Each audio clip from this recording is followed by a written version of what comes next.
Party अरे जोश से संविधान की रक्षा कौन करेगा? हम करेंगे, हम करेंगे। संविधान की रक्षा कौन करेगा? हम करेंगे, हम करेंगे। बाबा साहब का संविधान जिंदाबाद, जिंदाबाद, जिंदाबाद, बाबा साहब का संविधान जिंदाबाद, जिंदाबाद, जिंदाबाद। लोकतंत्र जिंदाबाद।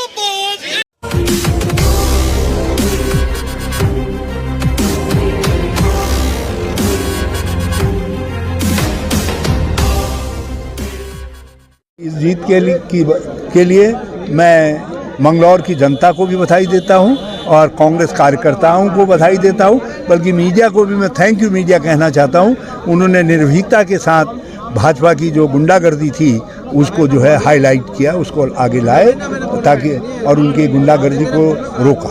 की मांग कर रहे हैं, वो आप कुछ भी मांग करें, उनको मालूम है मंगलौर की जनता जो है स्पष्ट निर्णय दे चुकी है कांग्रेस के पक्ष में।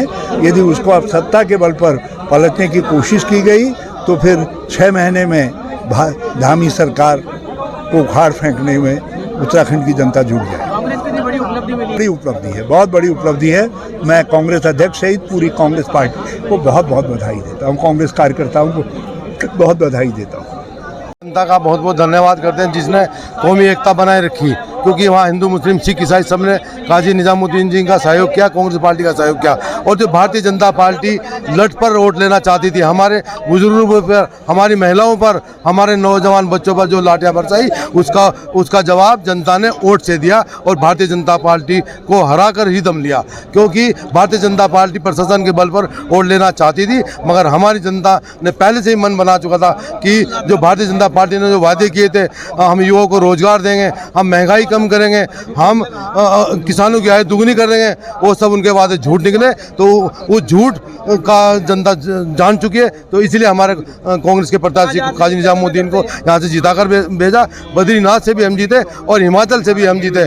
इंशाल्लाह आने वाले 27 में भी यहाँ पर कांग्रेस की सरकार बनेगी और कांग्रेस का यहाँ पर जीत होगी और कांग्रेस इस देश को चला सकती है, प्रदेश को चला सकती है। इसलिए भारतीय जनता पार्टी को नेस्ताभूत करके ही हमारी कांग्रेस पार्टी सांस लेगी। माहौल है, कांग्रेस के कार्यकर्ताओं की जीत है, मंगलौर की जनता की जीत है।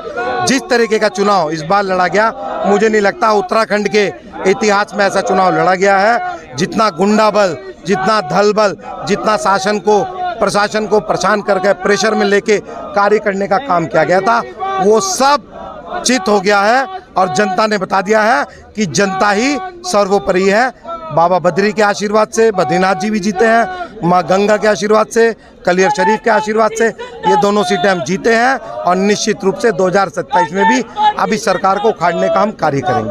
पत्रकार बंधुओं को आप लोगों ने जिस तरीके से जो कृत्य वहाँ पर हो रहा था, सत्ता बल के द्वारा लोकतंत्र का अपहरण किया जा रहा था, उसकी हत्या करने की कोशिश की जा रही थी, उसका आपने दिखाया, जनता को दिखा। और मैं उन मातृशक्ति का, उन बड़े बुजुर्गों का, उन भाइयों का धन्यवाद देती हूँ जिन्होंने निडर होकर वोट दिया। और निसंदेह ये लोकतंत्र की जीत हुई है, देश के संविधान की जीत हुई है, एक एक वोटर की जीत है। ये जीत काजी निजामुद्दीन की नहीं है, ये जीत कांग्रेस की नहीं है, ये आज ये जीत जो है मंगलौर की एक एक जनता, एक एक व्यक्ति सबको आज आप चारों तरफ देखिए, सबके चेहरे पर मुस्कान है। ये मुस्कान, ये हंसी इसलिए है क्योंकि वो लोकतंत्र बच गया। मैं हरिद्वार की जनता को, मंगलौर की देवतुल्य जनता को, बद्रीनाथ की देवतुल्य जनता को प्रणाम करता हूँ, बधाई देता हूँ कि उन्होंने आज लोकतंत्र को बचाने का काम किया है। नहीं तो शासन प्रशासन ने, जिनकी सरकार है, उन्होंने तो लाठी डंडे सब गोलियां तक चली, लेकिन जनता ने उसके खिलाफ खड़े होके जो है कांग्रेस को जिताने का काम किया, लोकतंत्र को बचाने का काम किया। आज उत्तराखंड के लिए बहुत ऐतिहासिक दिन है और अब एक बयार बह चुकी है उत्तराखंड से और 2027 में निश्चित तौर पर कांग्रेस की सरकार उत्तराखंड में बनने जा रही है। निजामुद्दीन की जीत नहीं है, मंगलौर की जनता की जीत है। और जो भ्रष्टाचार, किसानों के साथ अन्याय, मजदूरों के साथ अन्याय, उसकी ये जीत है, संविधान की जीत है, आम जनता की जीत है। और इस जीत से काजी निजामुद्दीन जी इस क्षेत्र की आवाज़ को विधानसभा में उठाने का काम करेंगे, आम जन के लिए बात करने का काम करेंगे, किसानों की बात करेंगे, मजदूरों की बात करेंगे, हर वर्ग की बात करेंगे।